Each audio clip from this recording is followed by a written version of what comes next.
Gracias por continuar junto a nosotros en la primera emisión de Informa TVX. Nos encontramos en el segmento de entrevista 1 de septiembre. Como lo he anticipado, ya está conmigo Osvaldo Fessier, abogado especialista en Derecho Penal. Con Osvaldo vamos a hablar de la resolución judicial del caso Tregua, cuál ha sido el rol de la Fiscalía General de la República y también vamos a hablar de otros temas vinculados a la seguridad pública como las acciones policiales y las violaciones a los derechos humanos. Osvaldo, bienvenido. Qué gusto volver a encontrarnos. Bienvenido a TVX. Bueno, muchas gracias a ustedes. Como yo le repito siempre, Carlos, un gusto estar con ustedes. Gracias a ti, Osvaldo, por tomar la invitación y estar con nosotros esta mediodía. Estuvimos platicando sobre este tema hace pocas semanas. Se ha emitido una resolución. El Tribunal de Sentencia emitió un fallo respecto al caso denominado Tregua por la Fiscalía General de la República, en el cual el juez decide absolver a las 18 personas acusadas de diversos delitos. Entre estos habíamos hablado facilitar el traslado de pandilleros de un centro penal de máxima seguridad a cárceles comunes, el ingreso de objetos no permitidos, entre otras cosas. Absolución a 18 personas. ¿Cuál es tu primera reacción de esto, Osvaldo?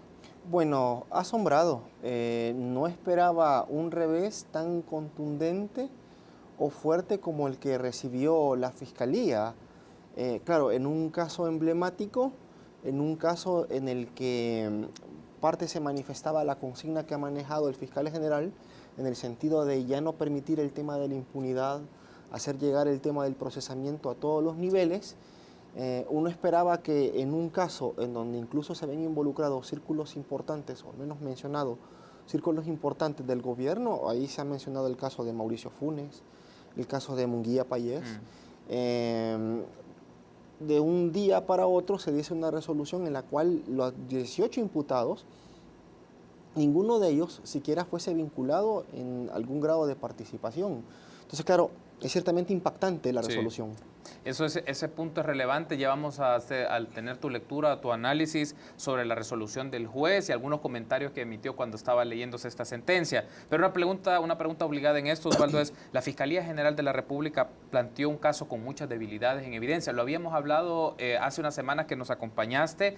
Y la solicitud de la Fiscalía era muy contundente. Pedían, por ejemplo, para Nelson Rauda 18 años de prisión, para Raúl Mijango 12 años, para Roberto Castillo, que era subinspector de la policía, 14 años. Al final no logró ese objetivo. Y uno se pregunta, ¿la evidencia mostrada no fue lo suficiente, no fue contundente, no tuvo la capacidad para argumentar o construir los hechos o presentar que los hechos se suscitaron de la manera en cómo la Fiscalía lo estaba mostrando, Osvaldo? Sí, mira, yo creo de que lo que reveló la resolución de ayer es que algo está horriblemente mal en ese caso.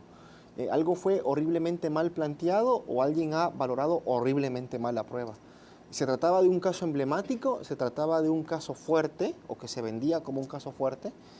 Se trataba de un caso donde había bastante tiempo en que se había trabajado, había bastante actividad probatoria, incluso un ministro que sirvió en algún momento como testigo durante la vista pública, un testigo como el Nalo de Las Palmas, que había narrado incluso la participación de partidos políticos con la entrega de cantidades horrorosas, pasmosas de dinero. Y bueno, al final tú tienes que ni una sola condena de 18 personas implicadas, solo quedan dos posibles salidas. Una de dos: o el juez hizo terriblemente mal su trabajo al momento de valorar la prueba, o en segundo lugar, a mí la única que se me ocurre, el juez lo hizo bien y lo que estaba horriblemente mal planteado es el caso de la Fiscalía. Para mí es muy difícil en una resolución así de contundente ver las cosas desde una tercera óptica. O lo hizo muy mal el juez o lo hizo muy mal la Fiscalía. Esa es quizás la duda que se va a tener que desarrollar y resolver en la apelación correspondiente. También aparece un punto, Osvaldo, planteándolo un poco y por tu experticia en el campo del derecho penal y procesal penal, es, bueno, la Fiscalía General de la República tampoco tenía un caso tan fácil en el sentido de tener insumos e información. En algunos casos, habíamos hablado hace algunas semanas que alguna información que podía obtenerse por registros de video, pues habían sido suprimidos, o cómo obtener cierto tipo de insumos e información que le permitiera a los fiscales plantear bien un caso. En principio tenía elementos de juicio para valorar y plantearlo para el juez, pero no necesariamente los insumos eran fáciles de obtener ante un caso con estas características que trastocaba, por ejemplo, una estructura de carácter más operativo, pero había una estrategia, una lógica, una base de pensamiento intelectual para el desarrollo de las medidas que se dieron en el contexto de la tregua. Lo que voy es un poco, también la Fiscalía tenía una situación compleja en tener los insumos suficientes para presentar con contundencia que los casos se suscitaron de esa manera en como fueron planteados. Bueno, pero entonces ahí se genera una cuestión interesante. Si la Fiscalía sabía que no tenía insumos suficientes para llegar a una vista pública, ¿por qué no pidió, por ejemplo, un sobreseimiento provisional en la audiencia preliminar a la espera de un año para poder recabar más elementos? No lo hizo. Lo que la Fiscalía pidió en la audiencia preliminar es pasar a la siguiente etapa, con lo que básicamente estaban anunciando que ellos tenían suficientes elementos para buscar una condena o una vista pública. Una condena no es una cuestión muy fácil de obtener en el marco de un proceso penal. Se requiere lo que comúnmente la Constitución demanda, certeza. Lo cual quiere decir que si yo voy a condenar a alguien, tengo que ir con suficientes elementos como para generarle una absoluta seguridad, fuera de toda duda razonable al juez, de que esa persona es culpable. Sin embargo, lo que se observa en los medios de comunicación son impresiones del juez que parecen afirmar lo contrario. El juez, según narran algunos medios de comunicación, tiene dudas sobre la forma en que ingresaron los celulares, no se sabe qué celulares, no hay documentos que hablen de estos celulares, se habla de delitos pero no hay documentación, no hay línea de mando definidas. Entonces, claro, si eso hacía falta, ¿cómo es que este caso pudo llegar hasta vista pública? ¿Cómo es que la Fiscalía pidió el tema de la apertura a juicio? ¿Por qué no, por ejemplo, no pidió un sobreseimiento provisional? Como te digo, o el caso iba pésimamente fundamentado, o el juez, que bueno, también es una cuestión bien interesante, teníamos un juez muy experimentado, el juez de sentencia especializado es un juez que incluso ha laborado en el ámbito de la sala de lo penal, es un juez que conoce mucho de derecho, en los términos por lo menos en que yo conozco. ¿Cómo es que un juez de esas características pudo haberse equivocado así? Ya, o está eso, o definitivamente hacía falta algo muy básico en el caso, en la tesis de la Fiscalía. Es interesante esta idea. Ya vamos a ampliar un poco sobre la figura del juez y un poco una interpretación de comentarios que se suscitaron cuando se leía esta sentencia o esta resolución judicial, Osvaldo. Pero regresando a este punto de la Fiscalía, ¿consideras tú entonces, en pocas palabras, que la Fiscalía General de la República se quemó un cartucho antes de tiempo? Es decir, pudo haber aprovechado bajo esta lógica de sobreseimiento, pero tener un plazo prudencial para seguir indagando, obteniendo información, construyendo mejor el caso, pero la misma premura y la misma presión hasta cierto punto, lo decíamos en aquel momento que nos acompañaste, que el fiscal general quiere dar respuestas ante un caso concreto, quiere salir bien librado ante la opinión pública y tener un resultado favorable. No lo obtuvo y deja esta impresión. La Fiscalía se adelantó a las cosas y probablemente por la complejidad de este mismo caso no tenía los insumos suficientes. Si hubiese esperado con un poco más de tiempo, hubiera, por decirlo en estos términos, hubiera cocinado mejor su caso. Sí, mira, es una estrategia que ya se ha ensayado en otros casos. Han habido casos muy fuertes, por ejemplo, de lavado de dinero, en donde la Fiscalía ha llegado a audiencia preliminar a pedir un sobreseimiento provisional. ¿Por qué razón? Ellos detectan que en una vista pública van a obtener un resultado adverso y, claro, necesitan pericias financieras, prueba documental, informes, etcétera, lo que han motivado a los fiscales, quizás responsablemente, a pedir un sobreseimiento provisional. No fue lo que sucedió en este caso. Se llegó a vista pública y lo que el juez Godofredo Salazar, creo que es el juez de sentencia, hace o señala, según narran algunos medios de comunicación, son falencias o ausencias que son bastante básicas. Por ejemplo, en un caso de introducción de objetos ilícitos a un centro penal, si tú no sabes demostrarle adecuadamente qué objetos fueron, cuánto fueron, en qué momento fue, quién los introdujo, por dónde se introdujo, ¿tú para qué vas a llevar un caso de esas características a una vista pública? Y ese tipo de incongruencias, de falencias, de ausencias, son las que ha mencionado el licenciado Godofredo. Entonces son cuestiones que parecen muy básicas. O hace falta esto muy básico en el caso de la Fiscalía, o el juez no ha visto algo que parece muy evidente para saltar a demostrar todos estos extremos. Por eso te digo, y perdón que insista en la tesis, lo que parece observarse en este caso es que alguien se ha equivocado y se ha equivocado en grande. Y hay un asunto que me surge de esta intervención que has hecho, Osvaldo. En principio, en la observación de los medios de comunicación, de cómo se desarrollan este tipo de audiencias, la responsabilidad uno cree que recae totalmente en los fiscales, pero una pregunta lógica es también, ¿qué tanto se inmiscuye el fiscal general en eso? Cuando me refiero a inmiscuirse es qué tanto le lleva seguimiento a este caso en particular, considerando que le interesa, o hay una instancia intermedia entre los fiscales especializados y el fiscal general, es decir, el director o directora de una unidad especializada que le interese esto. ¿Qué tanto? A lo que voy es que tanto también hay un involucramiento de figuras más técnicas que pueden dar lineamiento, seguimiento, dar un tipo de asesoramiento para que los fiscales especializados puedan llevar esta investigación. ¿Qué tanto aplica esta lógica, Osvaldo? O lo dejan, digamos, lo voy a poner así, estos fiscales están a la libre, a sus capacidades, a sus experticias, que trabajen, construyan el caso y que brinden resultados. Sí, mira, a diferencia de lo que sucede en el órgano judicial, en donde se da más una estructura horizontal, en el caso de la Fiscalía hay mucha más verticalidad. Hay un principio que incluso se lee en su ley orgánica, que es el principio de unidad, el principio de jerarquía.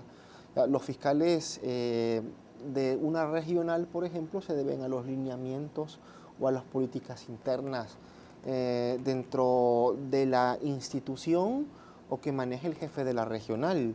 Claro, esto te estoy hablando en lo teórico. En lo práctico, esto se suele, independientemente que haya sucedido o no, en este caso, si yo no puedo asegurarlo, claro, porque no tengo elementos, pero en términos generales, sí, en la práctica hay mucha instrucción, hay mucha presión de los fiscales hacia los jefes y de los jefes hacia los fiscales que llevan el caso. Y claro, ¿cuál es quizás el elemento en el que más palpable y elocuentemente se puede observar esto? ¿Qué es lo primero que hace el fiscal general cuando asume el cargo? Lo primero que hace es quitar a quiénes, a jefes de unidades importantes. Sí. ¿Por qué quitó a jefes de unidades importantes? No por el tema de la independencia que tengan estos, sino porque, claro, necesita gente de confianza, sí, gente con la cual él pueda comunicarse, gente con la cual él pueda desarrollar el manejo de los casos en los términos en que a él le parece correcto. Entonces creo de que fuera de lo teórico y de lo que se maneja en la misma ley orgánica, es muy razonable pensar que hay mucha interacción, mucho entrometimiento, no sé si es la palabra correcta, pero se inmiscuye bastante. Los fiscales jefes de unidad y por supuesto el fiscal general, los distintos casos que lleven. Mientras más relevante sea para uno o para otro, sí, más se va a inmiscuir o más va a tener las posibilidades de dar instrucciones o de girar líneas. Te hacía esta mención porque es una lectura importante. A veces se deja de lado que la Fiscalía es una instancia evidentemente del Estado que tiene sus características, su composición orgánica, pero también hay un flujo vertical y tú lo has dicho con mucha claridad. Hay un flujo vertical y en donde hay instancias o eslabones pues, que le van dando presión o más prioridad y sin obviar el criterio de confianza que puede poner el fiscal a jefes de unidades especializadas para que estos a su vez desarrollen un trabajo, las personas que tienen esta responsabilidad operativa ante en este caso ante las instancias judiciales. Ahora bien, otro de los puntos que me gustaría discutir, Osvaldo, es al final la declaración de Nalo, que era el testigo criteriado, no se constituyó en la evidencia principal, a pesar que la Fiscalía lo presentó como uno de los testigos estrellas, por decirlo de esta manera, y que en función de declaraciones que ofreció, que iban para la línea de lo que se estaba indagando, que se estaba analizando en el campo judicial, y aparecieron otros insumos que podrían derivarse en otras líneas de investigación. ¿Cómo queda en este caso la figura del testigo criteriado y tan discutida del testigo criteriado, particularmente en este caso? Mira, yo creo que Nalo era en términos generales un testigo bullicioso, un testigo escandaloso. ¿Por qué un testigo escandaloso? Porque lo que él dijo es escandaloso. ¿Qué dijo él? De que partidos políticos incluso le pagaron miles, cientos de miles de dólares para realizar ciertas actividades que naturalmente son ilícitas e incluso son delictivas.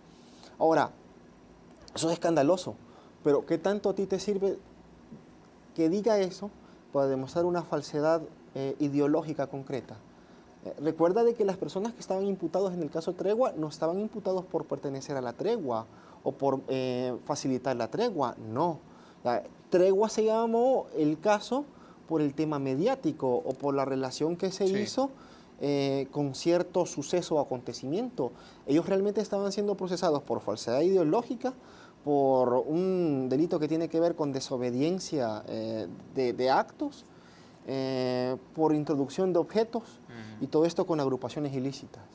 ¿Qué tanto el hecho que Nalo llegue a contar de que ciertos partidos políticos le financiaron esto, le financiaron aquello, demuestra estas falsedades ideológicas concretas? ¿Qué tanto demuestra que se introdujeron teléfonos? ¿Cuántos teléfonos se introdujeron? Eso en principio. En segundo lugar, un aspecto muy importante, hay jurisprudencia muy consolidada, hay doctrina muy consolidada en establecer el tema probatorio en cuanto a los testigos criteriados o los testigos de la corona, que es como también se le suele conocer. Claro, si tú estás negociando con una persona que no le vas a aplicar una pena de 25, 20 años, 15 años, si él va a declarar lo que llega a declarar a la vista pública, naturalmente tiene que haber algún nivel de suspicacia de la persona que juzga. De ahí que la doctrina y la jurisprudencia consolidadamente exigen para un testigo criteriado que no nada más se condene con el testigo criteriado, sino que además del testigo criteriado haya prueba periférica que demuestre todo lo que el testigo criteriado ha dicho. Entonces, lo que el Nalo dice me da la impresión, una de dos, es escandaloso, pero a lo mejor no tan relevante con los hechos concretos que se estaban procesando a estas 18 personas, y dos, es muy posible que lo que él dijo tenga algún nivel de relación, pero la Fiscalía no lo sustentó con elementos periféricos. Todas estas cuestiones que razonablemente mencionaba el juez. Me están hablando de un delito de introducción de objetos. Sí. ¿Cuántos teléfonos fueron? ¿En qué lugar fueron? ¿Cómo fueron? ¿Qué día? ¿A qué horas? ¿Aprovechándose de quién? ¿Quién de estos señores fue el que llevó los teléfonos? ¿Quién fue el que lo permitió? Son un montón de dudas que, por muy escandaloso que sean estas declaraciones del señor Nalo de Las Palmas, nos sirven para sustentar estos elementos que son mucho más específicos y que son los que se requieren por una condena en este tipo de casos. Perfecto, Osvaldo. Tenemos que hacer una pausa. Para regresar vamos a seguir analizando este caso. Permítanos una pausa. Volvemos en minutos.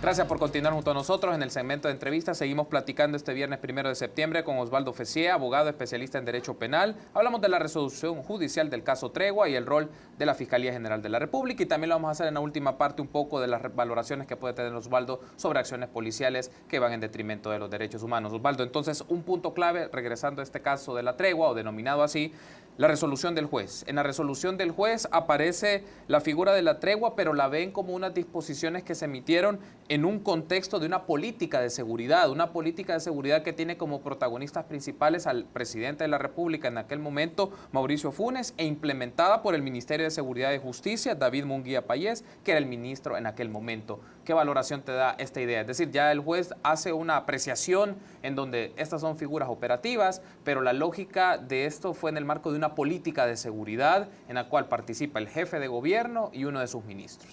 Mira, yo creo que tiene mucho que ver con lo que estábamos hablando. Aquí lo que el juez está diciendo es que hace falta un elemento básico de un delito. Parte de las imputaciones que manejaba la Fiscalía era el tema de la arbitrariedad. Se han realizado actos con algún nivel de arbitrariedad. Pero que el juez te diga, tu imputación es sobre actos que tienen que ver con la arbitrariedad, pero a mí no me ha quedado claro si esto es parte de una política implementada por el gobierno de manera legítima, y tú no me has logrado demostrar de que lo que estás manejando como arbitrario es algo que se sale de lo legítimo porque respondía a ciertas como pautas que venían desde arriba, es que a tu caso le está faltando algo muy básico. Es que hace falta como un razonamiento como de encuadre muy fundamental para ese caso.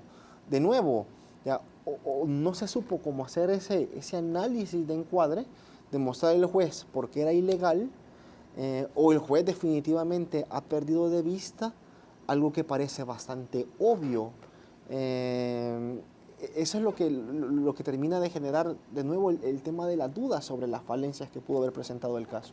Ese uno de los puntos que hablábamos antes de entrar al aire en la entrevista, Osvaldo, es deliberación o una postura crítica ante el posicionamiento del juez, porque hay un aspecto muy valorativo y uno dice, pero bueno, si va a buscar atribuciones o responsabilidades al presidente de la República en aquel momento y al ministro de Seguridad, pero había un andamiaje o una red que estaba implementando esto, se absuelven a estos, pero se busca o se interpreta de que hay responsabilidad de otros que no tienen que ver en esto, que no han sido imputados en este proceso. Entonces, ¿cómo queda esa postura o esa interpretación que el juez hizo al momento de hacer la lectura de su resolución? Sí, yo entiendo en algunos medios de comunicación que en algún momento el juez cuestionó a la Fiscalía al momento de razonar su absolución sobre por qué es que no se había investigado a personas que supuestamente pertenecían dentro de la jerarquía, eslabones que se encuentran más arriba.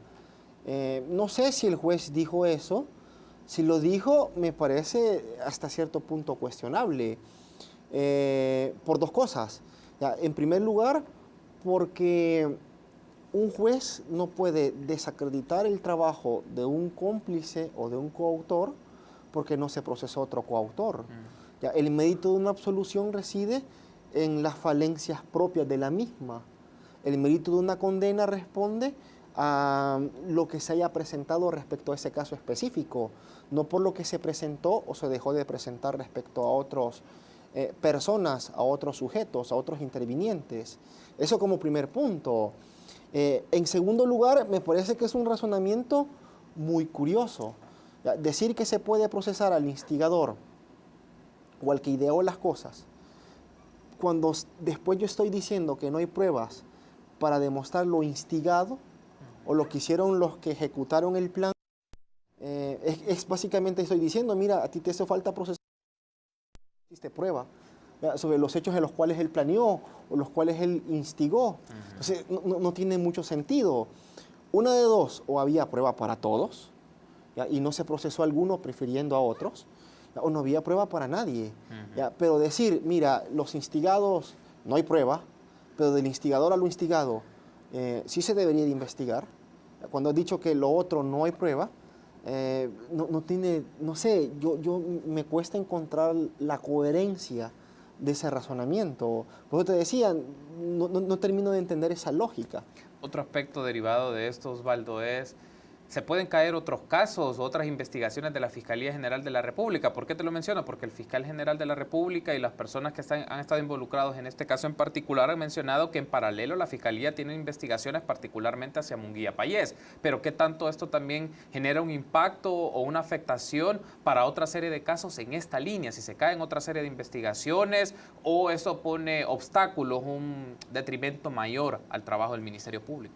Mira, vinculado con el caso Tregua, hubo otro grupo de detenciones, el caso de Rodil, que él también, se me ha escapado el apellido. Rodil Hernández. Sí. Rodil Hernández. Ya, a él también los procesaron dentro del marco de la tregua.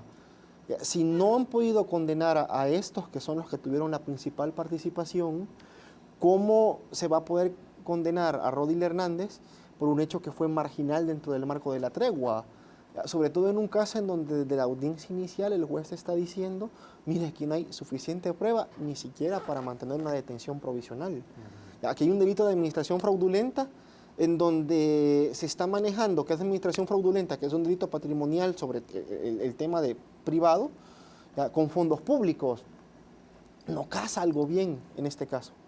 Entonces, si en lo principal, en donde estaban pidiendo, donde se mantuvo por algún tiempo la detención, no han tenido suerte, yo no sé qué tanto se puede augurar buenos resultados para casos similares que ya se están manejando o que eventualmente se podrían manejar respecto a otras personas.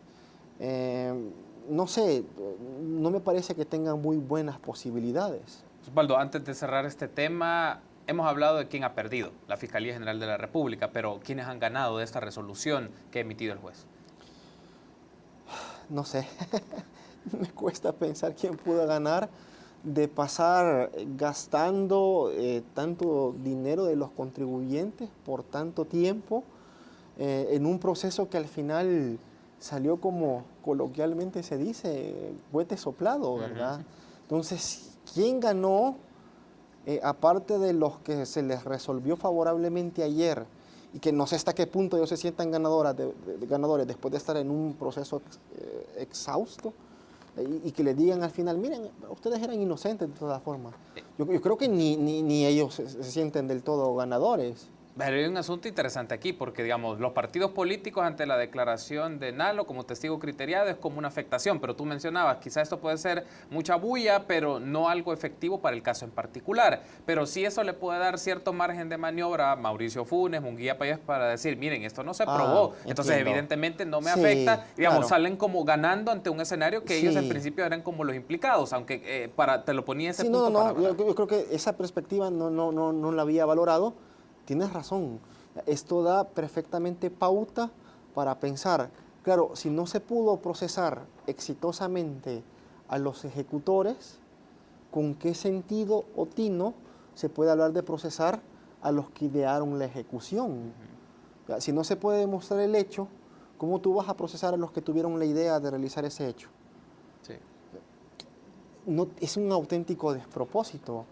De modo que si en algún momento estas personas se sintieron amenazadas por una eventual persecución, yo creo que este es el momento en que están relamiéndose los bigotes, ¿verdad? Le están haciendo así, ya, porque definitivamente es una resolución que le echa en gran medida tierra a una eventual persecución por otros hechos similares. ¿Cómo la Fiscalía, con qué cara va a ir a buscar a los intelectuales cuando no pudo procesar a los materiales? Sí, materiales. Entonces, no tiene mucho sentido. Y hay un aspecto también que involucra en la coyuntura, Osvaldo. Hay elecciones el próximo año y sabemos, bueno, hay expresiones de videos que retratan que miembros de partidos políticos se acercaron a pandillas para buscar liderazgos pandilleriles para buscar acuerdos. Claro, esto es un aspecto paralelo al tema de la tregua, pero siempre la pregunta aquí es esto.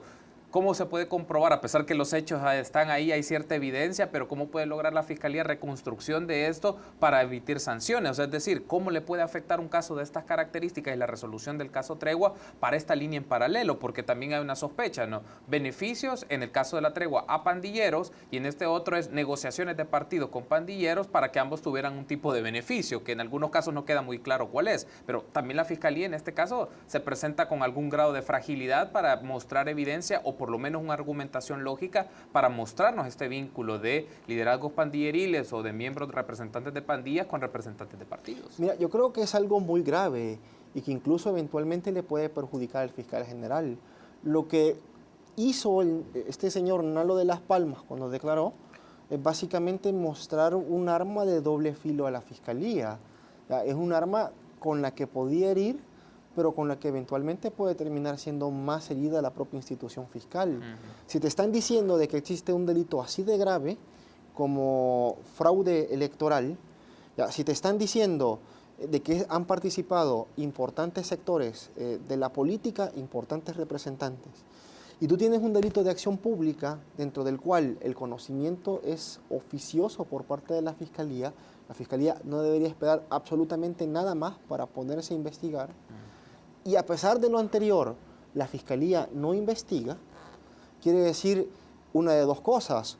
O no le importa un hecho que parece relevante y creíble desde la perspectiva penal, es grave, o estuvo llevando siempre una persona a la cual no le concede ni un ápice de credibilidad, razón por la cual nunca lo decidió procesar o no decidió continuar investigando. De modo que desde mi perspectiva, lo único que le queda al fiscal es profundizar e investigar si esto es cierto y hasta dónde se ha llegado. Porque si no va a quedar como una de dos.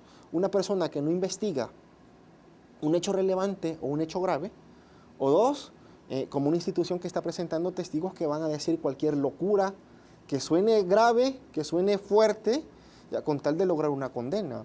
No sé cuál de las dos es preferible. Osvaldo, ahora me gustaría aprovechar estos últimos minutos para que abordemos uno de los temas que se han desarrollado desde la semana pasada y lo hemos tocado en algunos momentos en este espacio de entrevista. Ha sido conocido por la revista Factum, que publicó un reportaje en el cual señala abusos de un grupo de las fuerzas especializadas en donde hablan de temas de homicidios, asesinatos directamente, están hablando de abusos o de acoso sexual a niñas y también están hablando del tema de extorsión. Estuvieron con nosotros representantes de la revista Factum y nos hablaron sobre esto. Pero también estuvo con nosotros Marvin Reyes del Movimiento de Trabajadores de la Policía Nacional Civil y nosotros queríamos saber su punto de vista sobre ello. Entonces me gustaría que veamos ese clip de la entrevista y luego regresamos para tener tu valoración. Veamos. Yo tuve oportunidad de leer ese documento, ¿verdad?, esa investigación, y pues se siente algo como sensacionalista. Ok, ¿por qué considera que es sensacionalista? Sí, por la narrativa, como que fuera una mezcla de Agatha Christie con Philip Lovecraft, ¿verdad?, que son escritores de novela detectivesca con novela de terror. O sea, una mezcla de cosas ahí que quien no conoce la realidad puede creer algo así. Que la policía tiene grupos maquiavélicos que andan matando gente a diestra y siniestra y sacan a los criminales y los matan y después les montan escenas. ¿Usted cree que eso no pasa en la Policía Nacional Civil? No, definitivamente no. La PNC no tiene ningún lineamiento institucional de matar personas. Eso es categóricamente una falsedad. Ahora, las autoridades tampoco están con una complacencia de que estén matando gente. De hecho, hay un mecanismo que se ha implementado en la PNC. Cuando muere una persona en un enfrentamiento, a la escena llega la unidad de control para verificar que el procedimiento sea legal. Llega asuntos internos a verificar todo el procedimiento. Llegan equipos de inteligencia de la policía para rastrear toda la zona y llega el oficial de servicio que se encuentre de turno en ese momento. O sea, hay 4 instancias contraloras que llegan en el momento que se ha dado esa escena. ¿Ya? Entonces, no puede decir el señor Juan Martínez que es un lineamiento institucional, porque entonces estarían de acuerdo todas esas que acabo de mencionar. Eso no puede ser, ¿verdad? Porque esto es una orden que se ha dado desde la dirección, que lleguen estas unidades contraloras para verificar que ese procedimiento está apegado a derecho, que el policía actuó basado en la legalidad. Ahí teníamos entonces declaraciones de Marvin Reyes, él es miembro del Movimiento de Trabajadores de la Policía Nacional Civil y también corre por una candidatura por un partido político. El punto aquí es, Osvaldo, él menciona 2 cosas, o retomo de esa intervención. La primera, no acredita el reportaje de Factum, considera que es una combinación de una novela y de ciencia ficción. Y 2, habla de que hay un mecanismo, un protocolo que ha establecido la Policía Nacional Civil para registrar el tema de enfrentamientos y que hay instancias contraloras que pueden dar garantías de que son enfrentamientos y no son asesinatos u homicidios que llegan a cometer policía. ¿Cuáles son tus valoraciones de eso, Osvaldo? Mira, yo estoy asombrado de esas declaraciones, me dejan perplejo. Claro, es razonable pensando de que él está representando en alguna medida a la Policía Nacional Civil. Desde una perspectiva de entronizamiento con la realidad, es absolutamente como hasta esquizofrénico y descabellado estar negando algo que es tan obvio, que es tan evidente. Algo que lo que están haciendo estos jóvenes periodistas e investigadores es simple y sencillamente decir la verdad. ¿Cuál verdad? Este es un sector mal pagado.